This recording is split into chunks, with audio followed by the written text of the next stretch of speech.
Record. I needed to start recording. Good morning. Good morning. Good morning. My name is Mary Jenkins. I am the host of this podcast called My Truths, where people share stories of faith, resilience, and personal growth. Today, I have Issac Hunt with me. I am going to let him introduce himself and tell a little bit more about himself when we get to that part. But I wanted to bring him on to specifically discuss the topic of pivoting. Um, I know that he's had some major career changes and pivoting from becoming a community advocate, which I will always think of you as and continue to know that you will do the work, regardless to what title or position you hold, to now becoming what we could consider in the back in the workspace, right? Back in the marketplace of the everyday rigmarole of having to have a job or having to have employment. So I can only imagine the mix of emotions that people feel when they have to go through a pivoting stage, or uncertainties or have to adjust, and what that could come with having such a dramatic shift, not in your business life, but also in your personal life. So I wanted to bring you on today because I wanted to discuss this topic of pivoting. I think that you are a bit of personal information. I've been knowing you since I was a little girl, have always admired you, have always adored you. You are, and I'm going to do this without crying. You are one of the men in my life who's been consistent. You have always protected me. You have always covered me. You've always prayed for me. You've always considered me as your niece. And it's meant more to me than what I think you know. But it's also why when I said I was going to pick someone to come on to this podcast with me, I thought of you, because you are and have been a consistent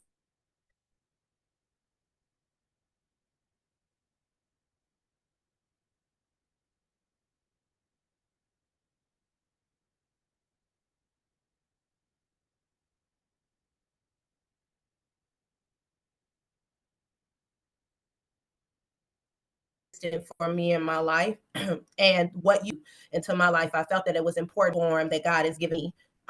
So this topic again is going to be some others. So without further ado, um, I would like to introduce Isaac Hunt. Can you please give us a little bit about yourself, Isaac? And I'm gonna call you Unc because I'm gonna just be who I am. That's all right. That's all right. When you ask me, I always think about all you young ladies that I had in church, you know what I'm saying, on the Steppers team and doing different stuff like that. And y'all have grown up to be beautiful, phenomenal women.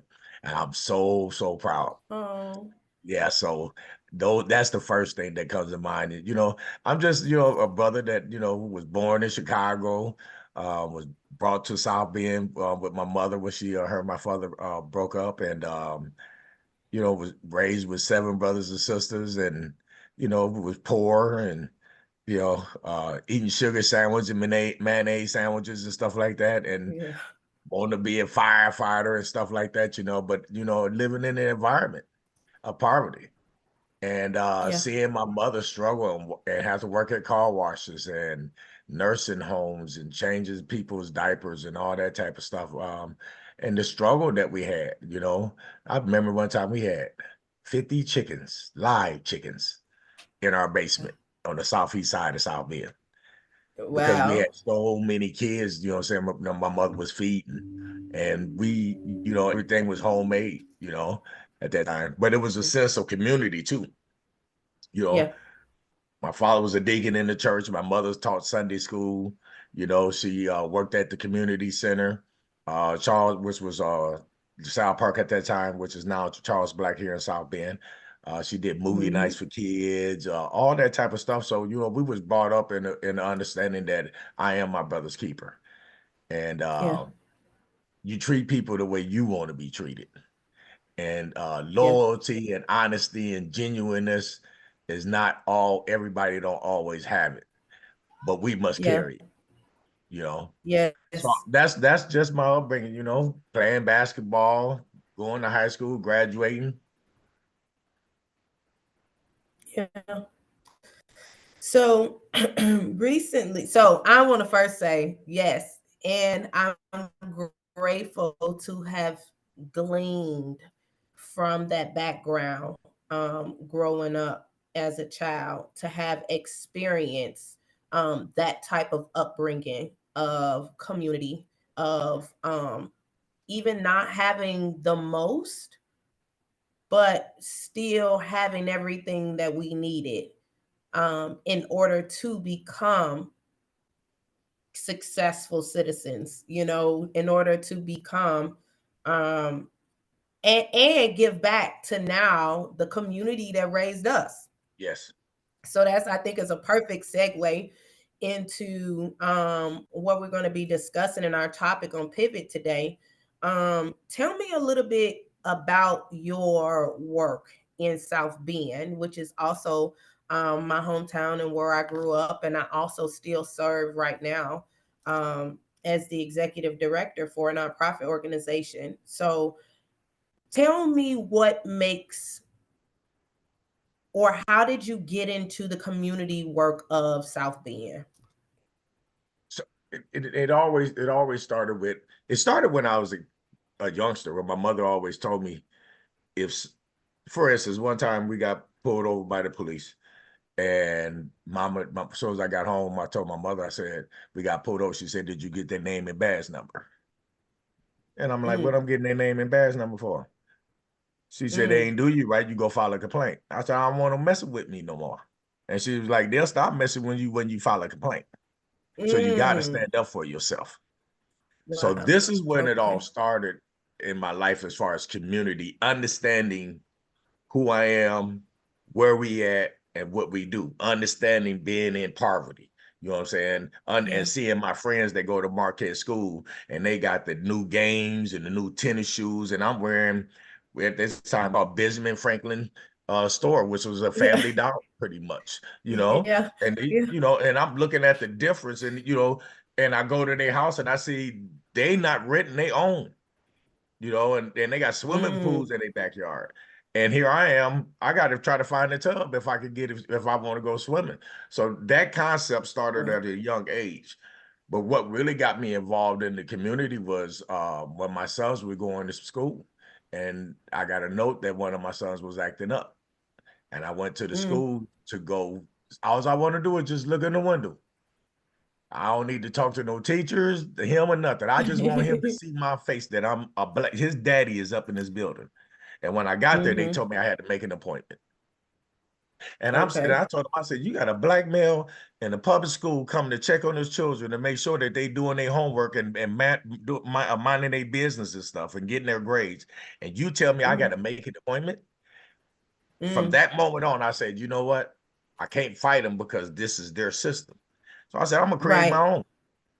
I'm gonna create my own system. So Okay. I got about 4 or 5 people, and we started Xavier School of Excellence, which thank God my grandkids was able to go through. We made it where it My was son open went there. policy. Yes, I know you. My Yeah, son was able to come in and go to that school while I was there doing some community work in South Bend. yeah, and that's where you Yeah. get to.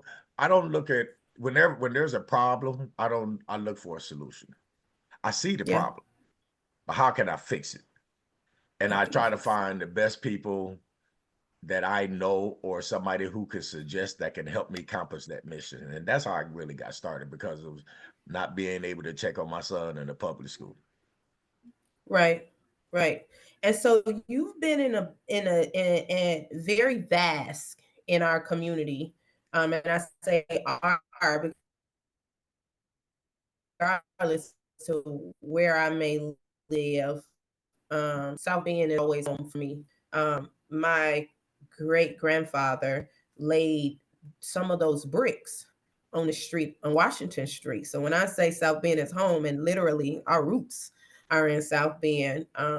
My grandfather also was one of the founders, my great grandfather, over well, I think it's Greater Friendship Baptist Church. He was one of the founders of that church and the deacons when they first founded and helped build that church, the original one, the old one. Oh, So our roots are to those streets. yes. So, but you're vast in the community, right? You don't just, you're not in just one lane or the other. I know in recent years, you were kind of steered in one direction with helping with the violence that was in our community. And I've always told you how amazing of a general you were in serving in that capacity for us and advocating for us in our culture.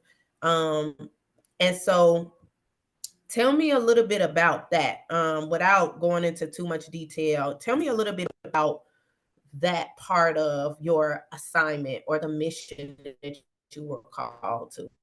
Because Everything kind of, that's always something that's been near and dear to my heart as well. yeah, but God will put you in position to set you up for what he got for you later. And if you're not prepared, you'll miss it. So Yeah. me starting off in the factory as a supervisor, then becoming a general manager, and then help building a team to be able to start a charter school, set me up for when they wanted to start a program initiative called the Group Violence Intervention. So now I got all the skills to be able to manage. Plus, I know the people in my community because I'm from the community. You know, Yeah. I wasn't always living the rightful life that I should as I do now. You know, so I understand the streets. I Yeah. understand what violence can do to a community, to an individual, to a family. I understand the restorative justice and the mental health behind all of that. So when they asked me to create a outreach team under for social services, I used the concept of when I needed help, who did I go to? What did I need? Right. How would this benefit this and this benefit that? And what I mean by that is this: young men, the reason why they're shooting is because we ain't got a relationship with them. Mm, And a lot mm, of us men are scared to be able to go and sit down and just talk to this brother because we don't know him. But if you talking to your son and you raising your son, you doing your job as helping the community. And so when I took this job, it was like, how can I help brothers, returning citizens, and brothers who are in a mental health state of violence because of the environment and the community they live in succeed, mm. whether with Right. jobs, expungements, counseling, mental health counseling, one-on-one role mentoring, whatever we had to do to help these young brothers become safe. We created a program for that here in the city of South Bend that still runs today. Right. Okay. And so that's what initially prompted the shift, right? So you just answered my question before I can even ask it. Is what prompted that shift to go from one to the next. And so the need, right? You said it before, it was the need, seeing a need, you were called, which is very interesting when God calls you to an assignment in order for you to step out in front and take the lead and to begin to have an impact on a specific area of violence in our community. So, how did you work through any fears or any doubts you had created as you went from shifting from creating a school to now starting a program for gun violence in the community? So one thing that I always understood, and you kind of just hit the point right there. What I created was not a program; it was an initiative. And the reason why I Mm-hmm. say that is they always give us programs, Mm-hmm. and then they start and they end. And then we got to Mm-hmm. start back over from scratch again. And so they took the money here, then they took the money there. But when you have initiative, it's the bloodline of your community, and it's the bloodline, Yes. so that's why that was one of the first changes that I started. I'm not doing a program.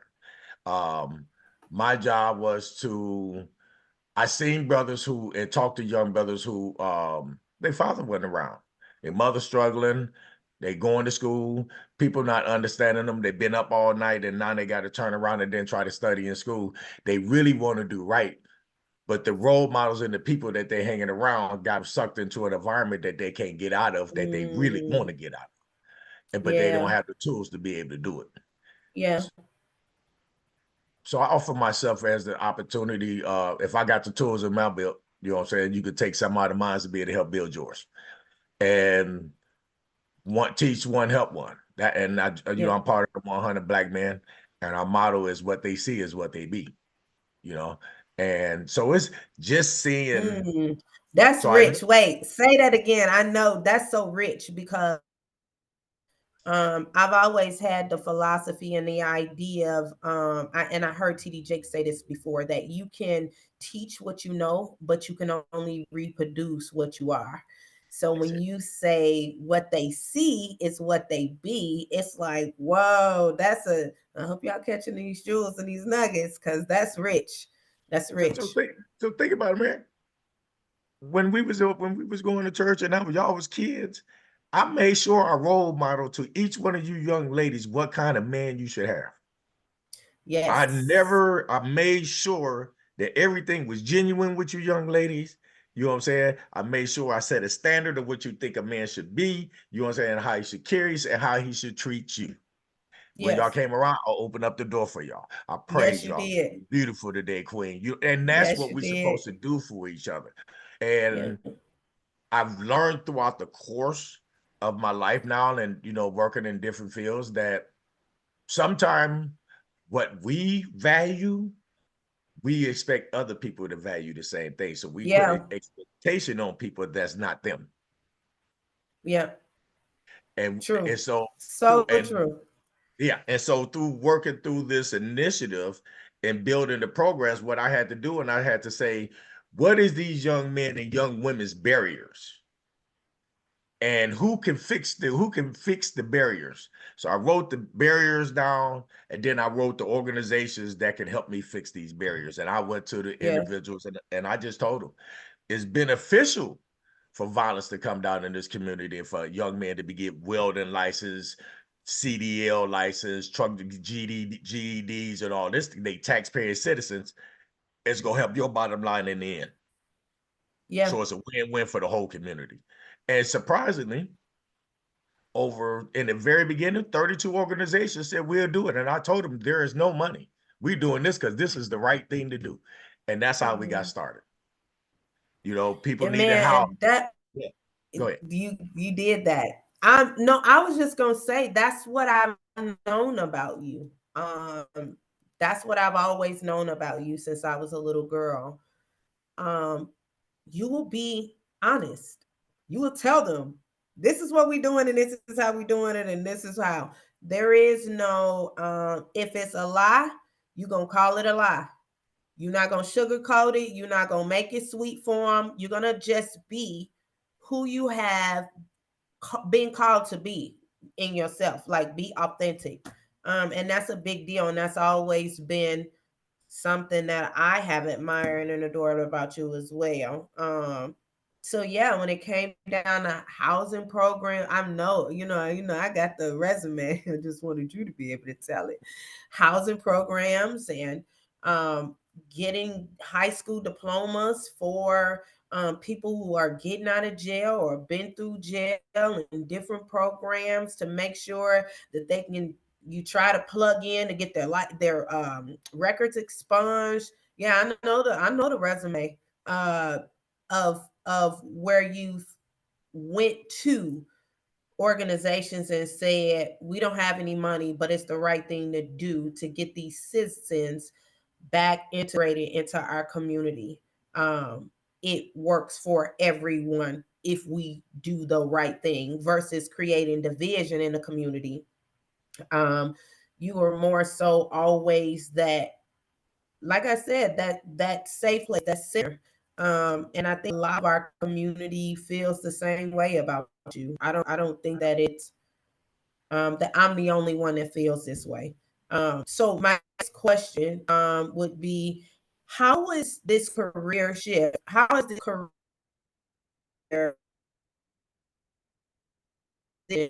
impact other areas of your life. Started this initiative in both positive and negative ways. You know, anytime you're doing a career change, a lifestyle change, uh, I've lost 60 some pounds.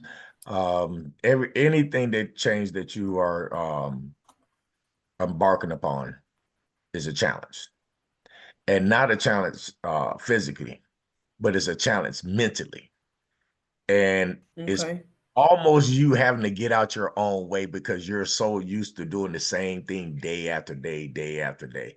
Just think about it. I did violence reduction for 11 years, getting on my bed in the middle of the night, going to shootings, helping families who lost children, going to individuals' house who may have problems, all that type of stuff. And then all of a sudden here, what am I going to do with myself now? I'm 57 years old with a face Right. full of gray hair. Who's going to hire me?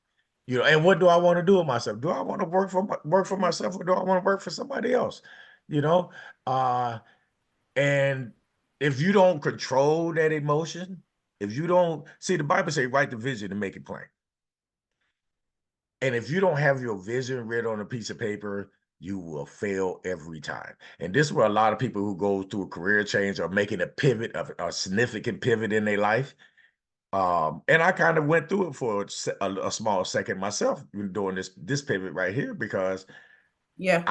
passion I have for Okay. the community.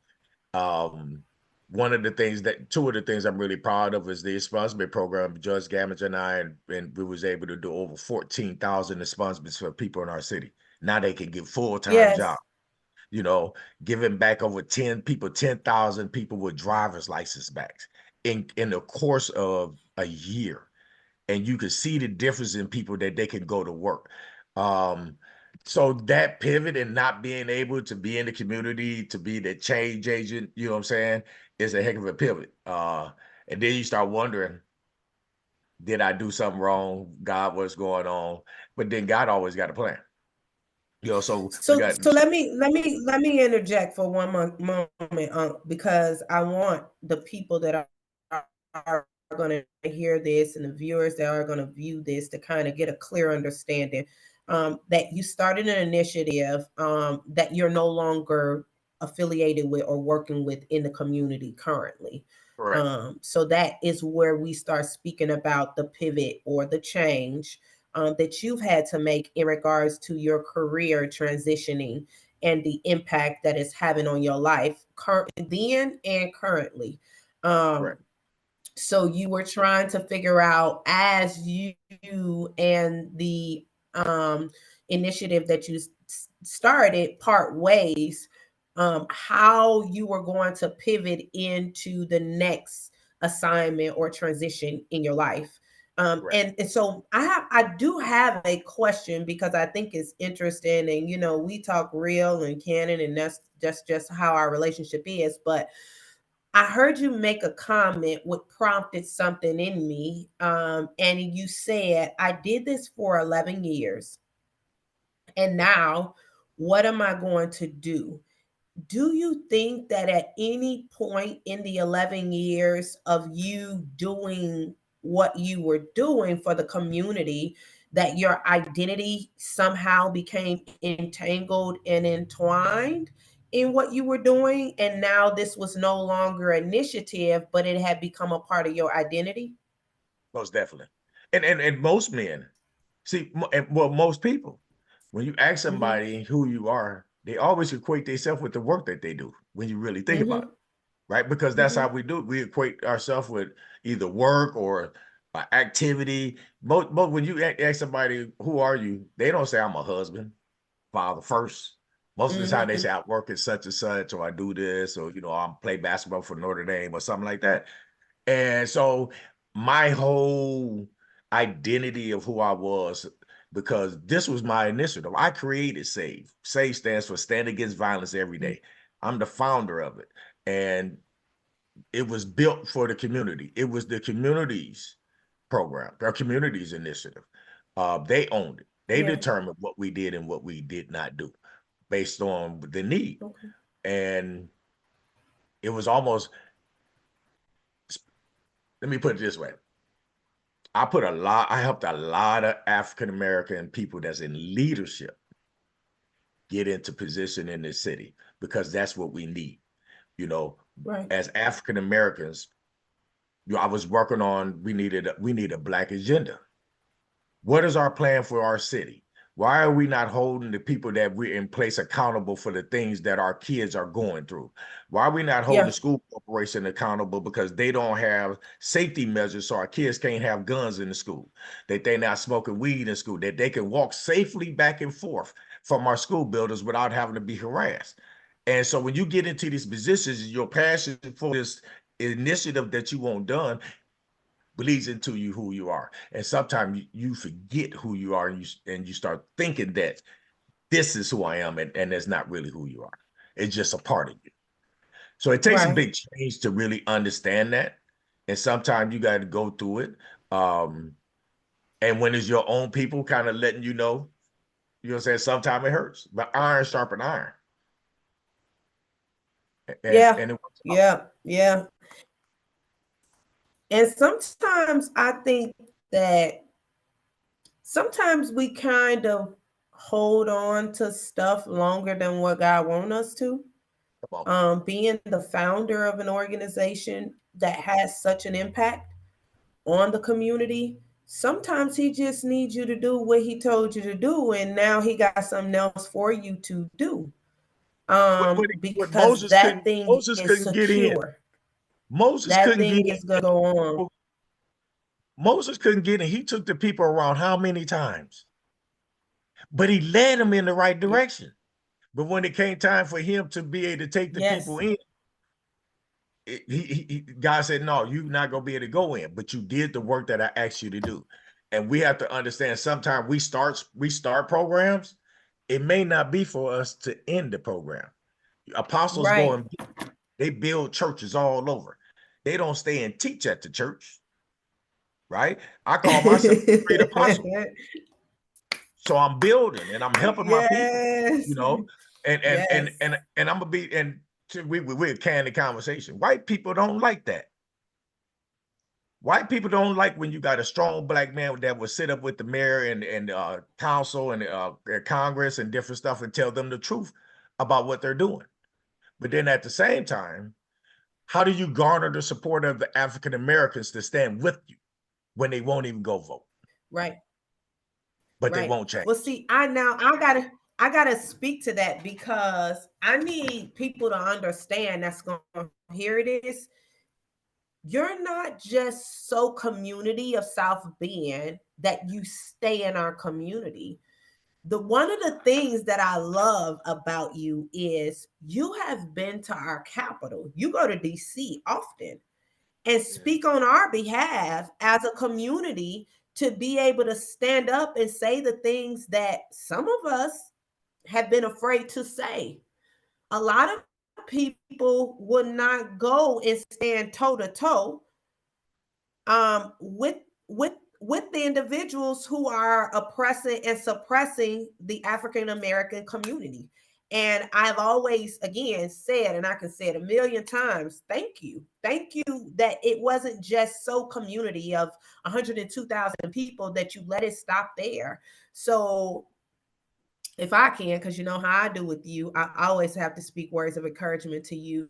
I want you to know that no, that initiative was not your identity.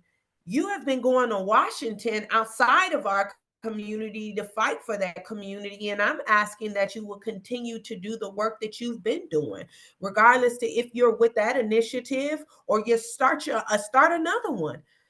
Because you are a street apostle, because you do plant seeds and you plant organizations and in communities, that South Bend is not the only community that needs what you do. And I agree with you. It's And not. it's just sitting back, looking and saying, because I've developed initiatives in Gary. I helped out, spoke in Detroit, Sacramento, California, Miami, as you said, on this Ways and Means Committee for violence reduction. I'm gonna just be until our community as African American men and women sit down and have a real conversation, you're not going to really succeed until that truly happens. And it's a Yeah. genuine, honest conversation. And those Yeah. leaders that we have a position that are not doing the responsibility and the job that they have, we don't get them out, we're going to lose. Our next generation, your kids, your grandkids will be the ones that will suffer behind this. Because we will, I Yes. could run for office right now and everybody, it's a black man, I'm going to vote for him because he's black. Don't even know me, don't know my background, don't know how I treat my wife, treat my kids, or whatever. Vote for me. And I tell you, I'm going to do this for your community. Then I get in office and I do none of it. And then we come back and vote them And back gotta in hold them next year, accountable. right? And that's the major problem. And what I realized is back in the day, we used to have what we called the Elders Council for leaders, right? As a leader, if I did something wrong, I would be called to the Elders Council for them to be able Yeah. to mentor me, discipline me, or praise me for the work that I've done, but I'm being held accountable for them to the community. Accountable. We don't have Yeah. that no more. I remember that too. That's so funny. As a little girl, I remember in our church when we used to be under the leadership of Bishop Ralph. He did not play. And I think that even when I think about what he was able to do with the men in our community and what he did and know in that specific time that I'm speaking about, specific time, is why we had so many amazing men in the community that were willing to serve and go above and beyond, because of those principles, because of calling black black and calling white white, and accountability was gonna be had. And there was a lot of there's a lot of controversy behind that because people don't like it, people get offensive, and then you got defensiveness that comes with the offense. But the word is very clear, that offenses will come, and whether it's from the enemy or you have done, or it's the enemy, you have to be held accountable in order for growth, and in order for maturity. And you're right, that is missing, which is why I have, and I didn't even talk to you about this, but I'm going to tell you about it now. I've started, all last year, I utilized my downtime to create a business plan. And this business plan is for an academy. I did not know that God wanted me to start an academy. I thought it was going to be a consulting service. But it is called I Birth Kings Professional Excellence Academy for Young Black Men. It's specific, for our young Black men ages 12 to 26. And this program is designed to do exactly what you said: give our children, our young men, specifically our Black young men, the tools that they're going to need in order to be successful, in order to be equipped to handle the ways of life, whether it's through mentorship, whether it's through financial literacy, whether it's through entrepreneurship or trade work.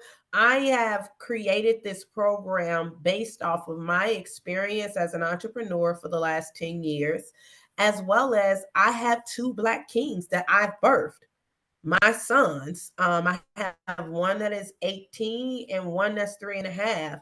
And I'm looking at the results that I'm getting from my 18-year-old who wants to be an artist and has had an opportunity to cultivate his gift and plans to go to school for animation. Just looking at the village that he's been raised up in and the community and the outpour that he's received and the results of that is what made me say, I'm going to take everything that we taught him and put it inside of a business plan. And it turned into an academy and a school for kids. So, just a side note, if you want to help me with that, it is completed, and ready. It's completely packaged and ready to go.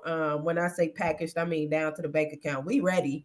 Now it's just going to be about implementing the program and getting it out into the communities, because God was very clear with me that this is a national program. This is a national academy. This is not just for community. Yes, I want to start it at home. I definitely want to bring it home because you know how I am about home, and home comes first. Um, but I want it to be something that we can put on a national platform and take to Washington, D.C. and say, hey, we need this in our school systems. This is something that we need not only in middle school, high school, but in colleges. And we need to prepare our young men all the way up until right before they turn 30, right? So we can make sure that as they hit that milestone and hit that mark, they are so ready that that next generation that is coming up, because they are the size, literally they're the size of baby boom era, which I think that's the era that you come out of. So it's the same thing that happened. And so we want to make sure that we have equipped that generation with what they need in order to thrive and succeed. So that way the I got 15 years in between my kids. When my baby comes up, he will have that example to look to. Um he will have though that village, that community in place for him as well. And so yeah, just wanted to throw that out there. So you Uh, I got you. I got you. But let me tell you something. My generation, what we have to do is we got to get out the way and allow y'all to be the leaders and groom y'all and mentor y'all in these roles. See, we get in these spots and we hold the yes. mantle, and then we go die with it too. And because we don't want to give the Oh mantle up wow. because we worried about our legacy. Well, your legacy is that your mantle went in the grave with you and you have nothing continuing. And I've understood that. And that's Ooh, why you talking about I try to woo. build leaders, because if I want to talk about my legacy, I think about my daughter and my grandkids. I think about you guys. And what I think about is, did I help them to become successful? Did I impart anything into them that made them a better person, period? If I done that, then I done my job. If I didn't, I need Yeah, to continue to do some more work. And what happens is yeah, we get in our own way. You know, I'm all about Black Lives Matter, right? But my life more than matters, period. yeah, And if it yeah, more than matters, then I got to make sure that I'm putting steps in place so that way when my daughter or you coming into position, you don't have to worry about getting less pay being the director, a supervisor, a manager, a general manager, or owner of a company. You got the same opportunities right. everybody else did because I broke the door open. We broke the door open for you to be able to do it. Yeah, yeah, yeah. And you're speaking about generational wealth. And when people hear generational wealth, they always want to contribute it to money. But generational wealth is also wisdom, and it's knowledge, and it's sharing your experiences with the ones that are up under you and come up under you. And so I definitely understand and appreciate the fact that when you've been intentional about how you've been doing what you've been doing with the individuals' lives that you have had an opportunity to encounter and have impact on. So that is some advice that others could take from this when they are thinking about similar leaps or bounds, or different pivots that they have to take in their life, that those principles remain in place. Those principles have remained intact, even as you've looked back and had to make different decisions and make different choices. Um, you have been consistent in making sure that those principles remain even through the pivots, and I think that is phenomenal. Um, tell me, how has your faith played a role in navigating such a disruptive season? Because we talked about your identity becoming attached to this initiative.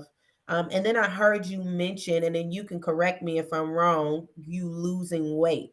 So is those correlate, or how, or so just explain to me how your faith has played a role in navigating such a disruptive season, and then you can answer part two. My faith has given me the morals and values to stand on, regardless of who I'm around. Because when you get into this system that the government has and not-for-profits have and the corporation have, you begin to see opportunities of corruption all over. But at the Mm, same time, because of my faith, I've been able to identify it. I'm not going to do it, but call it out at the same time because my faith gives me mm, the boldness to stand up and speak the truth in front of people and mm. tell them the truth that such and such is not doing what they're supposed to be doing by you, right? Or such and such is stealing money over here, or such and such is hiring all their people, you know what I'm saying? And they ain't hiring nobody else, right? Or they writing a check over here because they finna tear this building down and move us a regentrification, right? My faith Yeah. has made me stand strong on what I believe, regardless of what people think, like, or care about. And I would not Mm, have been able to make it without God, period. You know, yeah. it has helped me even when I was going through it. And like you were talking about the simulation of my way to me leaving, you know, Mm, I got diagnosed as diabetic, you know, at the same because okay. of stress and all this type of stuff, you know what I'm saying? The Yeah. next thing I'm getting sick, you know, because I think I'm taking care of myself, but I'm not mentally taking care of myself. And that's Yeah. the most the health you can problem you can have. Yeah. So even that's so crazy because my next question was, where did you find the courage and the inspiration? But you just told me, Oh yeah. God was your courage, gave you the courage and the boldness and the inspiration that you needed. But I'm gonna tell you, Mary, you, the Jackson girls, my daughter, my wife, I wouldn't have made it. And because you start feeling like you're a failure to a certain extent, when even though all the accomplishments and all this type of stuff, you start feeling like you're a failure when you know your own people do you wrong. Yeah. That's when it really hurt, and you stood for 'em, and you stood with them. And then the next thing you know, you sitting there and you're like, okay, so what I'm gonna do? How am I gonna get? I still got to pay my mortgage. You know, I Yeah. got a car note too. Yeah. You know what I'm saying? Yeah. But I You still, and gotta I'm looking, live. yeah, I still gotta live. And how am I gonna accomplish this? You know, so it just made a decision, and through the faith of God and the faith of my close family, I've been able to overcome. And then if you just stand there and you stick to it, you will, you know, and it's all in time and it ain't in your time. You know, you just Yeah. got to be prepared and ready for when God say, let's go. Man, so what you just said was downtime is prep time. So when Yes. you want to be ready to go, when Come on. God say be go, it's time to go. And that to me speaks to right how you wait. Sometimes when God has pivoted us, because whether we believe it or not, a lot of times that we are in shifts or pivots and changes and transitions happen in our lives, then it's God, either moving us, removing us, or removing the things around us that we no longer need, that no longer serve us for where He has us going. Um, that thing is so important how we wait, what that wait look like, that time in between. I'm learning because I'm getting ready to be 40 in about 9 days. And what I'm learning is how to wait properly. Am I complaining during my wait? Am I staying steadfast? Am I fasting? What is my faith looking like? Is my faith schizophrenic, or got a little bipolar touch to it? What am I doing in that time? How am I staying focused? What has my focus? All of that stuff. What am I allowing into my spirit, right? Like what am I listening to? What am I taking in? What my attitude look like? All of that stuff. I think we, for some reason, when that pivot happens, when that change happens, we drop the ball there. And some of us pick it back up and we recover because we fall. It says consistently, we fall short daily. So we do. fall short. But a lot of us, I would like you, as we close out, to kind of speak to the people who have, or encourage from that space that you've gained courage from. Encourage those people who have not picked that ball back up after they've fallen short, and their weight hasn't looked right to them. Yeah, it's we always say, not my will, but your will, Lord. And when God started doing his will, we don't like it. God, give me this Okay. mansion, right? I want all this money. Then we get the money. We find out all the problems that go with the money. Go, give me this leadership where people see you in the community and they know me and I'm making an impact. And then when you in Kroger's and you trying to buy a steak and you ain't got no peace, you know, it, we ask for things, then we're not ready for what he's ready to give, all of what he's ready to give us. And this is Yeah. why when you saying we have to get in the lab. You right? When that downtime, I called it the lab. People was asking me, what you doing? I said, I'm in the lab. And guess what my lab was? I was Yes. talking to God. I was having a relationship with my father. You know what I'm saying? Yeah. What do you want me to do? Not my will, Lord, but your will. And the Lord told me, I want you to go back to the corporate America because now you can help employ even more because you're going to be an employer. So that's what I did. I Wow. went back to my old place. And then I just found out today they want me to hire 150 people. And See? who I'm going to get? My people. You know what I'm saying? And I'm not ashamed of it. You know what I'm saying? I'm proud to be able to say throughout 23 years, I've hired probably 98% African American men and women. The same way my cohorts do the Wow. same thing. I'm working with the mayor and he got his son over here working. Don't nobody say nothing. But if I hire my Yeah. son because we're black, somebody got a problem. Well, you're gonna have a problem with me Yeah. because I'm hiring mine. I'm gonna give him an Yeah. opportunity. And that's what you have to believe in yourself in order to come out here that I am that I am. I walk Yes. because he places his feet before mine. And all I have to do is take one step and then another step. And then the next thing you know, I'm running. And now Yeah. I can reach back and I can grab my people and we can run together. But if you're Yeah. just doing it out of selfishness for yourself, it's not gonna win. You Yeah. got to be doing this not just for you, but for to be able to help somebody else. Whether it's your children, Yeah. your It's what my wife, your husband, everything else. If you're doing it selfishly, you'll lose every time. yeah. It's what my father called an outside show. If you're doing it for an outside show, listen. First Come of on. all, you're gonna have a problem because God gonna have a problem. Anytime you're supposed to be serving his people and then it turns into an outside show, that's how pride gets in. And so now we got an issue. And now I've learned so much over the last 10 years, and God teaching me about entrepreneurship and what pride can look like and how the enemy can get into certain situations, and we not even knowing we prideful.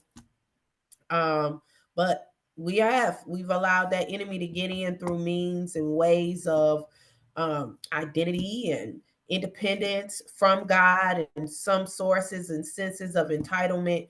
And so sometimes he has to pivot us and reset us, and because we chose and he already knew we was going to do it, so he has another plan set up for us, and he has something else and a greater work for us to do, and he only builds on top of our faith, from faith to faith, as the word says.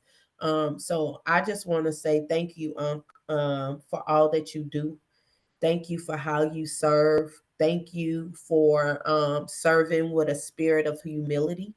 Thank you for always going to bat, even if nobody else or the people that you feel like should have been with you didn't support you. You still go to bat, you still cover them, you still pray for them. I know your heart.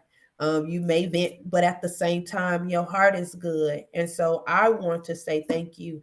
Thank you for always covering us. Thank you for always protecting us. Thank you for always pouring into us. You are valued, you are appreciated. And I know I tell you that all the time, but I wanted to tell you publicly, because I feel like it's important that you receive your flowers, not just in private, but in public. And so thank you. And I'm asking that you continue the work that you do for us. And you know that when you get discouraged, I'm just a phone call away or a text message away. And I'm always going to be in your corner because you've always been in mine. So I thank you today, even for taking this opportunity to share with us your pivots and your changes in life, and just being able to encourage somebody else to continue to stay focused and use that downtime, use that time that's down to actually seek God's face and see what it is that he would have for you to do next. So I just wanted to say thank you. I appreciate you. Thanks for joining me today. And is there anything else that you would like to say before we end? The last thing I would like to tell the people in the community is we got to work together in order to make it better for all of us. All the hating and then all that type of stuff, we got to leave that alone. When we work together, we don't need other people to help us create an educational system. We had one in the beginning. That's why all our parents Yeah. was going to colleges, because we had our own system. When we create our own system, then we can work with the other systems for the betterment of everyone, right? But if you're not at the table, you're on the menu. So I Yeah. advise everybody to get at the table. Hey, y'all heard it from the man himself. And let me tell y'all something. God, his words is very clear. He said he prepares a table before you in the presence of your enemies. So if your enemies ain't at the table, you at the wrong table. And so we're gonna leave that. So Yes. thank you so much again, for Love you, baby. for joining me today. I appreciate you. I love you too. Thank you. All righty.